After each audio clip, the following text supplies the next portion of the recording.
नमस्ते बच्चों, कैसे हैं आप सब। आज हम कक्षा 12 है हिंदी साहित्य की पाठ्य पुस्तक मंदाकिनी के पाठ नंबर 2 राष्ट्र का स्वरूप, जिसके लेखक हैं डॉक्टर वासुदेव शरण अग्रवाल, उसका अध्ययन करेंगे।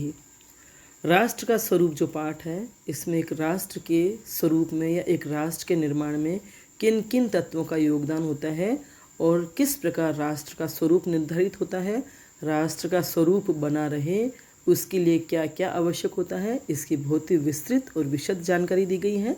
सबसे पहले हम लेखक परिचय पढ़ लेते हैं।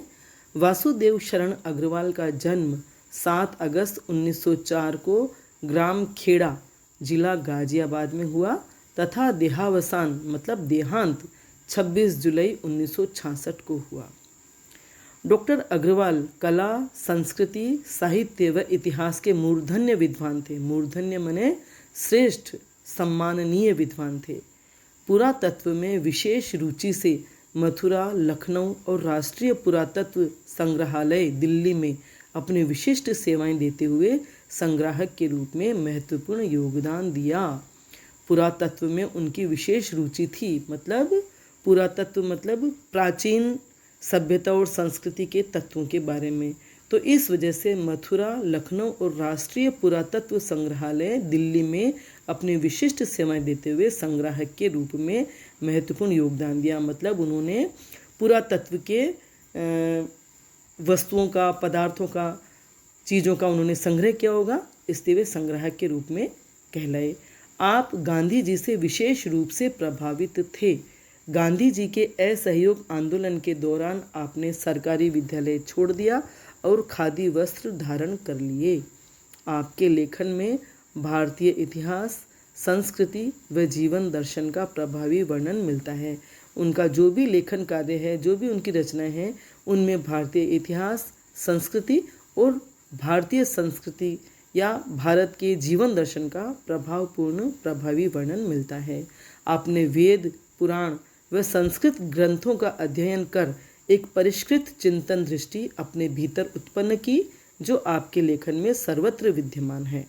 अर्थात आपने मतलब लेखक महोदय ने वेद, पुराणों और संस्कृत ग्रंथों का अध्ययन किया, जो हमारे भारतीय संस्कृति के प्रतीक है। उनका अध्ययन करने से उनकी अपनी एक चिंतन मनन पूर्ण एक दृष्टि जो विकसित हुई, वह उनके लेखन में सर्वत्र दिखाई देती है। मतलब इन ग्रंथों के अध्ययन से उनका अपना ही एक चिंतन विकसित हुआ, एक चिंतन जो उनका बना और एक दृष्टिकोण जो बना, वह उनके लेखन में दिखाई देता है। इनके द्वारा हिंदी में लगभग 36 और अंग्रेजी में 23 पुस्तकों की रचनाएं की गई हैं। इनकी प्रमुख रचनाओं में पृथ्वीपुत्र, उरु ज्योति, कला और संस्कृति, कल्प वृक्ष, माता भूमि, हर्षचरित एक सांस्कृतिक अध्ययन, पौधार अभिनंदन ग्रंथ, भारत की मौलिक एकता, मलिक मोहम्मद जायसी कृत पद्मावत की संजीवनी व्याख्या और पाणिनि कालीन भारतवर्ष और भारत सावित्री प्रमुख है। ये उनकी रचनाएं हैं, जिनमें कुछ निबंध हैं, कुछ संपादित ग्रंथ हैं। पाठ परिचय। इस पाठ में लेखक महोदय ने क्या बताया है, उसके बारे में हम पढ़ते हैं। प्रस्तुत पाठ में लेखक ने तत्वों के आधार पर राष्ट्र के स्वरूप की व्याख्या करते हुए जन के मन में विभिन्न तत्वों के सम्मिलन से उसकी उत्कृष्ट राष्ट्र भावना का परिचय दिया है। मतलब एक राष्ट्र के क्या, राष्ट्र निर्माण के क्या तत्व होते हैं, कितने तत्व होते हैं, उन तत्वों की, राष्ट्र के स्वरूप की व्याख्या करते हुए, उन तत्वों के आधार पर राष्ट्र के स्वरूप की व्याख्या करते हुए जन के मन में, मतलब जनता के या निवासी के या नागरिक के मन में विभिन्न तत्वों के सम्मिलन से एक राष्ट्र के जो तत्व होते हैं, राष्ट्र के निर्धारक जो तत्व होते हैं, उन तीनों तत्वों के सम्मिलन से किस प्रकार एक राष्ट्र का निर्माण होता है, राष्ट्र का स्वरूप निर्धारित होता है, उसका उन्होंने परिचय दिया है। भू के प्रति मातृवत श्रद्धा जन को आदर्श नागरिक बनाती है, वहीं संस्कृति तत्व उसमें उच्च मूल्यों की प्रतिष्ठा कर उसकी भावात्मक एकता की दृढ़ता का परिचायक है। तो इन पंक्तियों में राष्ट्र के तीनों तत्वों का परिचय मिल गया है। भू, दूसरा है जन और तीसरा है संस्कृति। तो भू के प्रति मातृवत श्रद्धा जन को आदर्श नागरिक बनाती है। जिस भूभाग में वह व्यक्ति या नागरिक रहता है उसके प्रति माता के समान श्रद्धा का जो भाव होता है वह उस मनुष्य को या उस नागरिक को आदर्श नागरिक बनाता है। और वहीं संस्कृति जो तत्व है वह उस मनुष्य में उच्च मूल्यों की प्रतिष्ठा करती है और उसकी भावात्मक एकता को दर्शाती है। प्रस्तुत निबंध एक गौरवशाली राष्ट्र भाव को जन जन में प्रसारित करने का स्तुत्य प्रयास है। तो ये जो निबंध है एक गौरवशाली राष्ट्र भाव, मतलब राष्ट्र जो है वह एक भावना है। राष्ट्र जो है, राष्ट्र का स्वरूप जो वह एक भावना है और उस भाव को जन जन में प्रसारित करने का उन्होंने इस निबंध के माध्यम से प्रयास किया है, जो स्तुत्य है, प्रशंसनीय है। ठीक है, आगे चलें।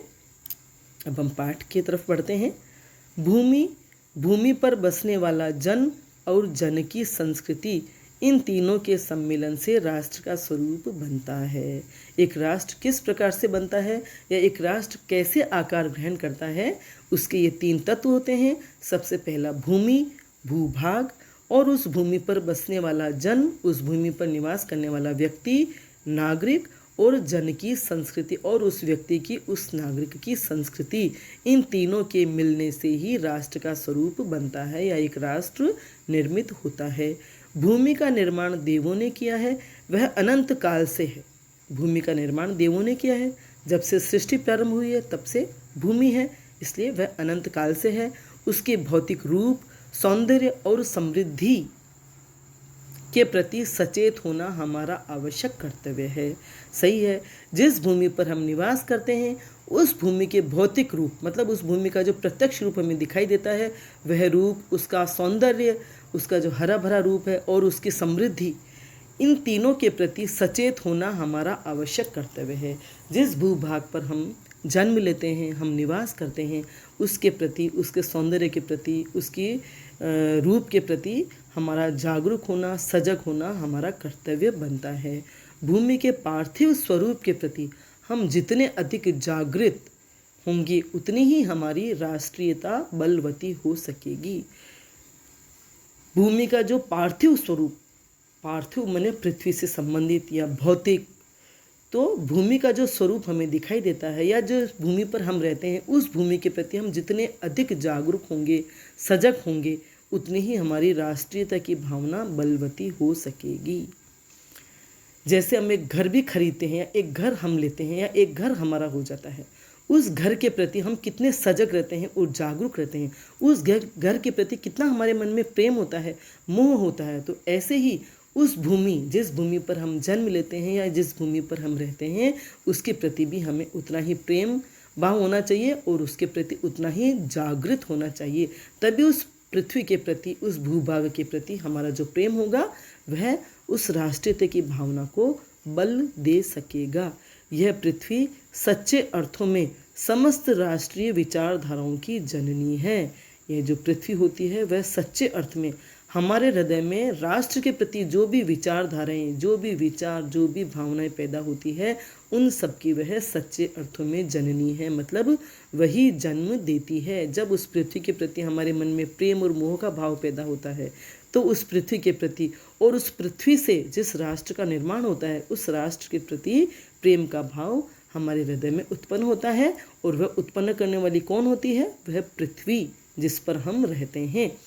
जो राष्ट्रीयता पृथ्वी के साथ नहीं जुड़ी वह निर्मूल होती है। तो जो भावना हमारी पृथ्वी के साथ नहीं जुड़ी तो उस भावना का कोई आधार नहीं होता है। राष्ट्रीयता की जड़ें पृथ्वी में जितनी गहरी होंगी उतना ही राष्ट्रीय भावों का अंकुर पल्लवित होगा। राष्ट्र के प्रति प्रेम की भावना जितनी हमारी गहरी होंगी और वह जड़ें पृथ्वी में जितनी गहरी होंगी उतना ही राष्ट्रीय भावों का, राष्ट्र के प्रति प्रेम का, देशभक्ति के भावों का अंकुर हमारे अंदर पल्लवित होगा, विकसित होगा, पुष्पित होगा। इसलिए पृथ्वी के भौतिक स्वरूप की आद्योपांत जानकारी प्राप्त करना, उसकी सुंदरता, उपयोगिता और महिमा को पहचानना आवश्यक धर्म है।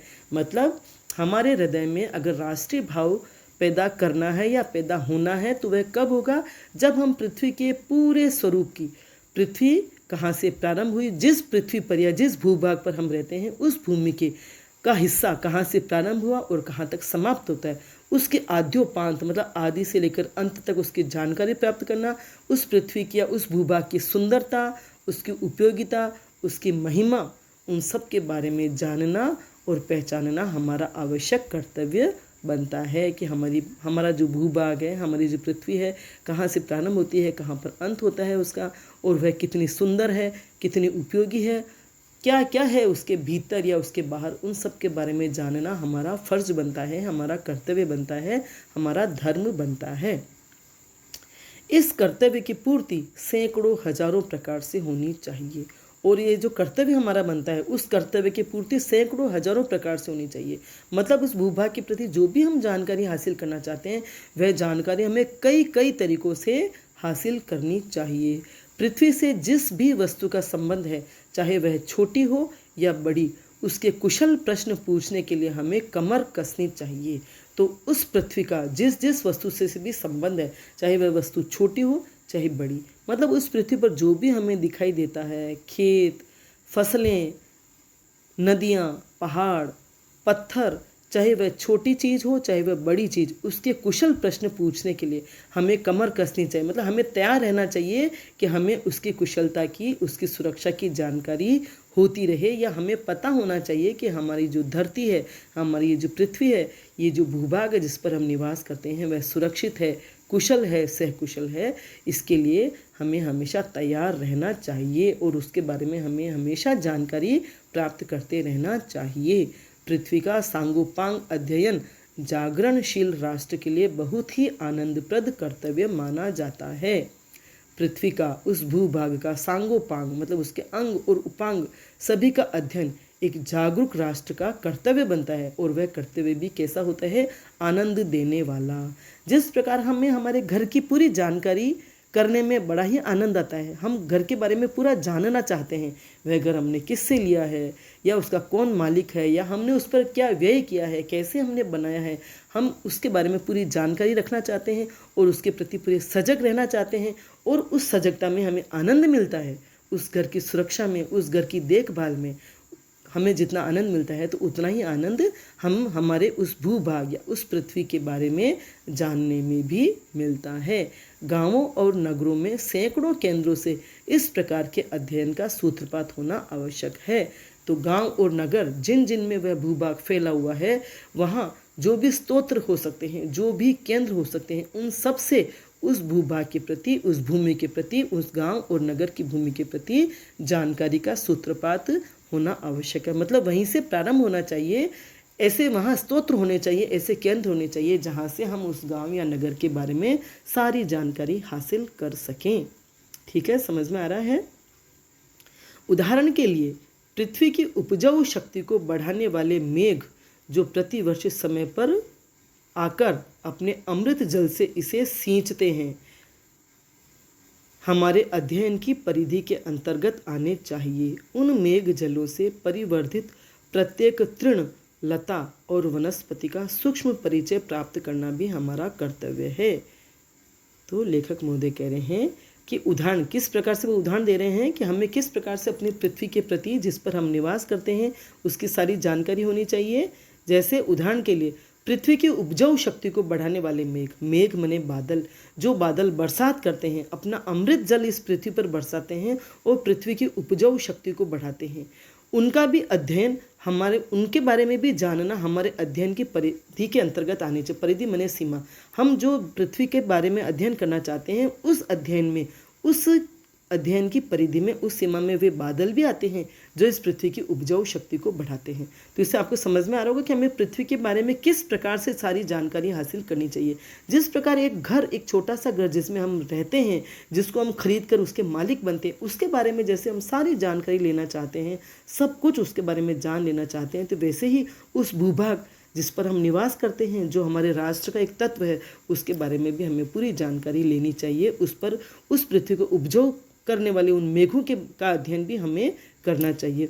उन मेघ जलों से, मतलब उस मेघ से बरसने वाले जल से परिवर्धित प्रत्येक तृण, परिवर्धित मने विकसित होने वाले, परिष्कृत होने वाले, बढ़ने वाले, तृण मने तिनके, लता, वनस्पति, बादल जब बरसात करते हैं तो इस पृथ्वी पर अपने आप घास, लताएं, वृक्ष और वनस्पतियाँ, नाना प्रकार की वनस्पतियाँ जो परिवर्तित होती है, जो विकसित होती है, बढ़ती है, वृद्धि पाती है, उन सब के बारे में, उन सब का सूक्ष्मता से परिचय प्राप्त करना भी हमारा कर्तव्य है। इस प्रकार जब चारों ओर से हमारे ज्ञान के कपाट खुलेंगे, तब सैकड़ों वर्षों से शून्य और अंधकार से भरे हुए जीवन के क्षेत्रों में नया उजाला दिखाई देगा। इस पाठ को पढ़ रहे हैं तब हमें एहसास हो रहा होगा कि हमें हमारी मातृभूमि, हमारी जन्मभूमि या वह भूमि जिस पर हम निवास करते हैं उसके बारे में हमें कितना सजग और जागरूक रहना चाहिए। अन्यथा क्या हम अपनी पृथ्वी के प्रति जागरूक हैं? हम ध्यान भी देते हैं? हम पृथ्वी की किसी भी चीज़, किसी भी वस्तु के प्रति हम सजग नहीं होते हैं। हम खुद उस पृथ्वी के साथ क्या व्यवहार करते हैं, कैसे हम उस पर चलते हैं, कैसे हम थूकते हैं, कैसे हम उस पर कचरा और गंदगी डालते हैं, फेंकते हैं, कैसे उनके पेड़ पौधों वृक्षों को हम काटते हैं, नदी पहाड़ किसी की भी हम कद्र नहीं करते हैं, उसकी गरिमा को हम तोड़ते हैं। तो जब चारों ओर से हमारे ज्ञान के कपाट खुलेंगे, जब हमें ये जानकारी प्राप्त होगी कि हमें हमारी पृथ्वी के बारे में सारा ज्ञान होना चाहिए, तो ज्ञान के कपाट जब चारों तरफ से खुलेंगे, ज्ञान के कपाट मैंने ज्ञान के दरवाजे, जब हर स्तोत्र से, हर केंद्र से हम अपनी पृथ्वी के बारे में जानकारी हासिल करेंगे, तब जिन इतने वर्षों से जिस शून्य और अंधकार में हम जी रहे थे उसमें हमें एक नया उजाला दिखाई देगा। तब हम अपनी पृथ्वी के प्रति, अपनी मातृभूमि के प्रति हम अपने आप को कर्तव्यनिष्ठ पाएंगे। अभी तक तो हमें उस पृथ्वी के प्रति कोई एहसास ही नहीं था, उसके प्रति हमें अपने कर्तव्य का कोई एहसास ही नहीं था। लेकिन जब हम उसके बारे में अपने कर्तव्य को जानेंगे तो हमारे जीवन में एक नया उजाला दिखाई देगा। हमारी जो संकुचित सोच होती है वह विस्तृत होती है और इस प्रकार से हमारा मन मस्तिष्क खुलता है या उस ज्ञान को प्राप्त करता है।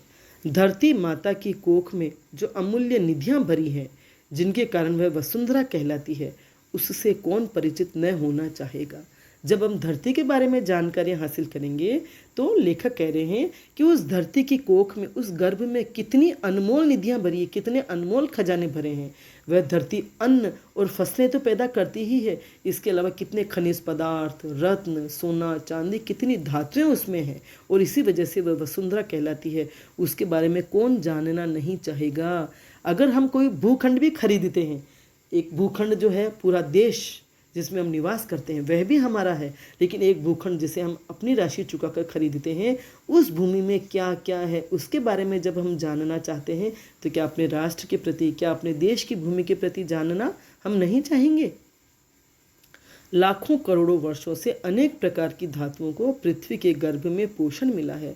लाखों करोड़ों वर्षों से, जब से यह धरती अपने स्वरूप में आई है या जब से यह भूमि बनी है, वहाँ उस भूमि के गर्भ में विभिन्न प्रकार की धातुएं पोषित होती रही है। उस गर्भ में पोषित होती रही है विभिन्न प्रकार की धातुएं, खनिज पदार्थ, रत्न, सभी।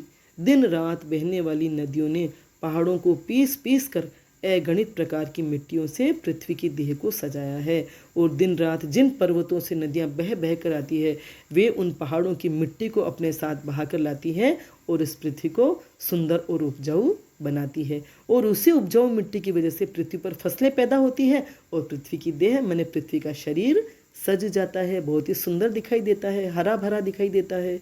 हमारे भावी अभ्युदय के लिए इन सब की जांच पड़ताल अत्यंत आवश्यक है। भविष्य में हमारी उन्नति हो, हमारा विकास हो, हमारे देश का विकास हो, हमारे राष्ट्र का विकास हो, इस सब के लिए इन सब की जांच पड़ताल बहुत ज़रूरी है कि हम भूमि के गर्भ में क्या क्या छिपा है उसके बारे में हम जानें। पृथ्वी की गोद में जन्म लेने वाले खड़ पत्थर कुशल शिल्पियों से संवारे जाने पर अत्यंत सौंदर्य का प्रतीक बन जाते हैं। पृथ्वी की गोद में मतलब पृथ्वी पर कितने तरह तरह के पत्थर होते हैं। खड़ पत्थर, बिल्कुल अनगढ़ पत्थर जो होते हैं वे भी कुशल शिल्पियों से, कुशल कारीगरों से संवारे जाते हैं। जब उनके द्वारा छेनी और हथौड़ी से उनको छील करके, काट करके जब एक सुंदर रूप दिया जाता है, सुंदर मूर्तियों का रूप दिया जाता है, तो वे अत्यंत सौंदर्य के प्रतीक बन जाते हैं और हमारी पूजा और हमारी आस्था के आधार बन जाते हैं। नाना भांति के अनगढ़ नग, नाना और इसी प्रकार जैसे वो पत्थर होते हैं खड़ पत्थर, उसी तरह से विभिन्न प्रकार के अनगढ़ नग, नग मने पर्वत, कितने ही पर्वत जिनका तरह तरह का टेढ़ा मेढ़ा ऊंचा नीचा आकार होता है। विंध्य की नदियों के प्रवाह में नदियों, जब उन पर्वतों पर से नदियां बहती है उन पर्वतों के ऊपर से नदियाँ बहती हुई धरती की ओर आ रही होती है, तब सूर्य की धूप से वे चिलकते रहते। वे पहाड़ उन नदियों के जल की वजह से और सूर्य की पड़ने वाली किरणों की वजह से वे पहाड़ चिलकते रहते हैं, मतलब चमकते हुए दिखाई देते हैं। उनका जल चमकता हुआ दिखाई देता है। उन चीलवटों को जब चतुर कारीगर पहलदार कटाव पर लाते हैं, चतुर कारीगर मतलब जब नदियाँ खुद बहती हुई उन पहाड़ों को काटती है और बहती हुई जब वे मैदान पर आती है, तब उनके प्रत्येक घाट से नई शोभा और सुंदरता फूट पड़ती है। पहाड़ जिनका रूप घिस जाता है, जिनका रूप बदल जाता है नदियों के बहते रहने से, और मैदानों में जब वे आ जाती हैं तो मैदानों के घाट बड़े ही सुंदर और शोभायमान लगते हैं, वे अनमोल हो जाते हैं। देश के नर नारियों के रूप मंडन और सौंदर्य प्रसाधन में इन छोटे पत्थरों का भी सदा से कितना भाग रहा है, अतएव हमें इनका ज्ञान होना भी आवश्यक है। तो उन नदियों के द्वारा या उन नदियों में जो पत्थर आकार ग्रहण करते हैं, नदियाँ बहती रहती है और अनगढ़ पत्थर उन नदियों के बहाव के साथ साथ सुंदर रूप धारण करते हैं। चिकने सुंदर पत्थर, वो पत्थर देश के नर नारियों के रूप और सौंदर्य प्रसाधन में भी काम आते हैं, इसलिए हमें उनका ज्ञान भी होना जरूरी है। ठीक है।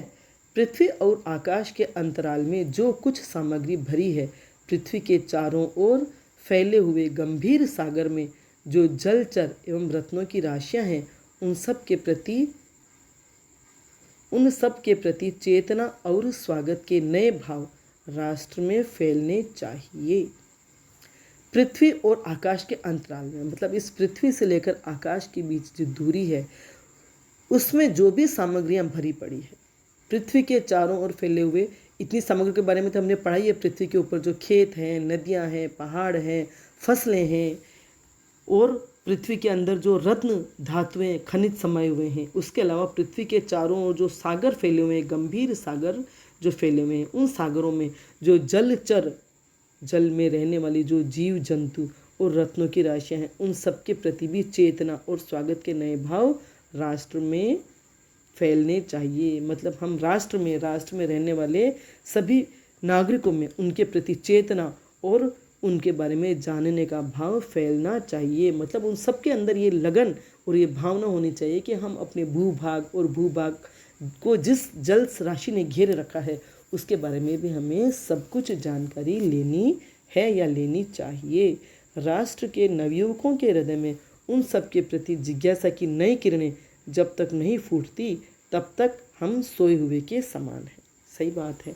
जब तक इस देश के नवयुवकों के हृदय में उस राष्ट्र के, जिस भी राष्ट्र की यहाँ चर्चा हो रही है, या हम अपने भारत की ही बात ले सकते हैं, हम अपने देश की ही बात ले सकते हैं, जब तक किसी राष्ट्र के नवयुवकों के हृदय में उन सब के प्रति जिज्ञासा की किरण नहीं फूटी, जब तक ये भावना जागृत नहीं होती कि मुझे मेरे भूभाग के प्रति सारी जानकारी प्राप्त होनी चाहिए, वह मेरा हक है, मेरा कर्तव्य है, जानना मेरा कर्तव्य और अधिकार है कि मैं उसके बारे में जानूं, जब तक ये जिज्ञासा उसमें जागृत नहीं होती, तब तक हम सोए हुए के समान है, तब तक हम सोए हुए हैं। एक जागृत व्यक्ति नहीं कहला सकते, जागृत युवा नहीं कहला सकते, हम सोए हुए हैं जिन्हें कोई होश नहीं है, कोई चेतना नहीं है, अपने देश के प्रति कोई भाव जिसके मन में नहीं है। विज्ञान और उद्यम दोनों को मिलाकर राष्ट्र के भौतिक स्वरूप का एक नया ठाठ खड़ा करना है। कितनी सुंदर बात की है लेखक महोदय ने कि विज्ञान और उद्यम, विज्ञान ने जो भी हमें साधन और सुविधाएं दी है, उन और उद्यम और अपने परिश्रम, विज्ञान के द्वारा दी गई साधन सुविधाएं और अपने परिश्रम दोनों को मिलाकर राष्ट्र के भौतिक स्वरूप का एक नया ठाठ खड़ा करना है। मतलब हमें राष्ट्र का इतना भौतिक विकास करना है, इतना उसको समृद्ध बनाना है कि एक ठाठ हमें नया नजर आए, हमारे देश का एक नया ही स्वरूप, एक नया विकसित प्रगतिशील स्वरूप नजर आए। यह कार्य प्रसन्नता, उत्साह और अथक परिश्रम के द्वारा नित्य आगे बढ़ाना चाहिए। और जो कार्य हम विज्ञान और उद्यम के द्वारा शुरू करना चाह रहे हैं या शुरू करते हैं, वह कार्य हम सब प्रसन्नता से, उत्साह से और अथक परिश्रम के द्वारा नित्य आगे बढ़ते रहना चाहिए, वह कभी भी नहीं रुकना चाहिए। हमारा यह ध्येय हो कि राष्ट्र में जितने हाथ हैं, उनमें से कोई भी इस कार्य में भाग लिए बिना रीता न रहे, रीता मने खाली न रहे। और हमारा यह लक्ष्य होना चाहिए कि राष्ट्र में जितने भी जन हैं या जितने भी नागरिक हैं, वे सभी अपने दोनों हाथों से इस राष्ट्र के विकास में, इस राष्ट्र की प्रगति में, राष्ट्र के सुंदर रूप को गढ़ने में लग जाए, कोई हाथ खाली न रहे, कोई हाथ अकर्मण्य न रहे कि वह काम न कर रहा हो, तभी मातृभूमि की पुष्कल समृद्धि और समग्र रूप मंडन प्राप्त किया जा सकता है। तभी इस मातृभूमि का बहुत विकास और बहुत समृद्धि हो सकती है। पुष्कल माने अत्यधिक, बहुत अधिक उसकी वह राष्ट्र या मातृभूमि समृद्धि को प्राप्त कर सकती है और समग्र रूप मंडन प्राप्त किया जा सकता है। उसका समग्र रूप, समग्र सुंदर रूप और समृद्धि प्राप्त की जा सकती है। तब हमारे देश का जो सुंदर रूप, जो विकसित रूप, जो समृद्ध रूप, जो उन्नत रूप हमारे सामने आएगा, उसका हम वर्णन भी नहीं कर सकेंगे। ठीक है, चलिए आगे। मातृभूमि पर निवास करने वाले मनुष्य राष्ट्र का दूसरा अंग है। तो अभी तक जो हमने पढ़ा वह राष्ट्र का प्रथम तत्व या प्रथम अंग भूमि, इसके बारे में पढ़ा कि एक भूमि के प्रति हमारे क्या कर्तव्य बनते हैं, या एक भूमि राष्ट्र के निर्माण में क्या महत्व रखती है, उस भूमि का क्या महत्व है, इसके बारे में हमने पढ़ा। अब दूसरा तत्व है मातृभूमि पर निवास करने वाले मनुष्य। मातृभूमि तो हो गई, अब उस पर जो रहते हैं, उस पर जो निवास करते हैं वे मनुष्य राष्ट्र का दूसरा अंग है। पृथ्वी हो और मनुष्य न हो तो राष्ट्र की कल्पना असंभव है। सही बात है। केवल भूभाग, केवल पृथ्वी दिखाई दे रही है, अगर उस पर कोई रहता नहीं है, कोई निवासी नहीं है, वहाँ के कोई नागरिक नहीं है, तो वह कोई राष्ट्र नहीं कहलाएगा। एक निश्चित भूभाग, एक निश्चित पृथ्वी का हिस्सा होता है और उसमें रहने वाले मनुष्य होते हैं, जन होते हैं, जनसंख्या होती है, नागरिक होते हैं, तब जाकर वह राष्ट्र कहलाता है। बिना भूमि के अगर केवल मनुष्य हर कहीं पर भी कैसे भी रह रहे हैं तो वह भी राष्ट्र नहीं बन सकते, और बिना मनुष्यों के केवल एक भूभाग है तो वह भी राष्ट्र नहीं कहला सकता। तो पृथ्वी और मनुष्य न हो तो राष्ट्र की कल्पना असंभव है। पृथ्वी और जन दोनों के सम्मिलन से ही राष्ट्र का स्वरूप संपादित होता है। पृथ्वी और जन, पृथ्वी और मनुष्य, उन दोनों के मिलने से ही राष्ट्र का स्वरूप संपादित होता है, मतलब एक राष्ट्र का निर्माण होता है। जन के कारण ही पृथ्वी मातृभूमि की संज्ञा प्राप्त करती है। जन मतलब उस पर निवास करने वाले व्यक्ति के कारण ही, नागरिक के कारण ही, मनुष्य के कारण ही ये जो पृथ्वी होती है, भूमि होती है, वह मातृभूमि की संज्ञा प्राप्त करती है। मतलब वह भूमि केवल भूमि ही रहती है, लेकिन जब उस पर निवास करने वाला व्यक्ति हो जाता है उपस्थित, तो वह भूमि केवल भूमि नहीं रहकर मातृभूमि बन जाती है। पृथ्वी माता है और जन सच्चे अर्थों में पृथ्वी का पुत्र है। पृथ्वी, तब वह पृथ्वी माता कहलाती है और उस पृथ्वी पर निवास करने वाला जन उसका पुत्र कहलाता है। माता भूमि पुत्रो अहम पृथिव्याः, कि यह भूमि माता है,